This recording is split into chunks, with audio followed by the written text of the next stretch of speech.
किस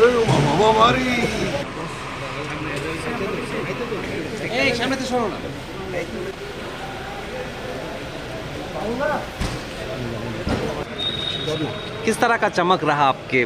चमक कुछ बोलने के लिए मना किया गया और जो बोलेगा पार्टी का प्रेसिडेंट बोलेगा। না আপনি কি ফের ধনপুর থেকে লড়ছেন? পার্টি প্রেসিডেন্ট বলে দেবে।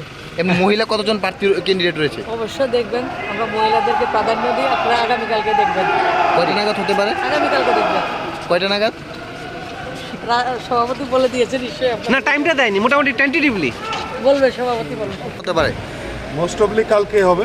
আমাদের পার্লামেন্টারি বোর্ডের মিটিং হয়েছিল, মাননীয় প্রধানমন্ত্রীজি ছিলেন সেই মিটিংয়ে। অমিত ভাই শাহজি এবং জেপি নাড্ডাজি রাষ্ট্রীয় সভাপতি নেতৃত্বে আমাদের পার্লামেন্টারি বোর্ডের মিটিং হয়, আর সেখানে প্রার্থী নিয়ে আলোচনা হয়।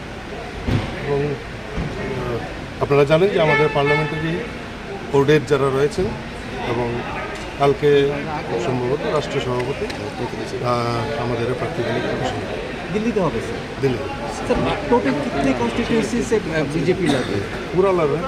60। हाँ, आईपीएफ के साथ बातचीत चल रहा है। आईपीएफ की हमारा अलायंस पार्टनर है, उसके साथ भी बातचीत चल रही है। तो वो लोग नहीं ले रहेंगे? हाँ, बातचीत चल रही है। मैंने अभी तक फाइनल नहीं हुआ? नहीं भाई, मोथा का साथ वो पूरा প্রশ্ন নেই। নতুন নতুন কতজন আসছে প্রার্থী তালিকায়?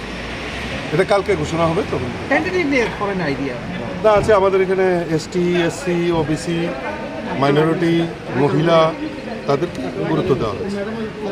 আজকে যে sitting MLA from CPIM join করেছে আপনাদের এখানে, আর সঙ্গে আপনাদের সুবর্ণ জয়েন কি বলবেন? দেখুন, এই কংগ্রেস এবং সিপিএমের যে জোট, এই জোট ত্রিপুরা রাজ্যের মানুষ যারা রাজনীতি করে নীতি আদর্শের উপর দাঁড়িয়ে তারা কেউ মেনে নেননি। তো তারা সবাই অনেকেই ভারতীয় জনতা পার্টিতে যোগদান করার জন্য যোগাযোগ রাখছেন। তারা সাহসিকতার সঙ্গে বেরিয়ে এসে ভারতীয় জনতা পার্টিতে যোগদান করেছেন। বাকিরাও অনেকেই আসার জন্য অপেক্ষা করছেন। কবে নাগাদ? নিশ্চয়ই, অবভিয়াসলি। কবে নাগাদ তারা?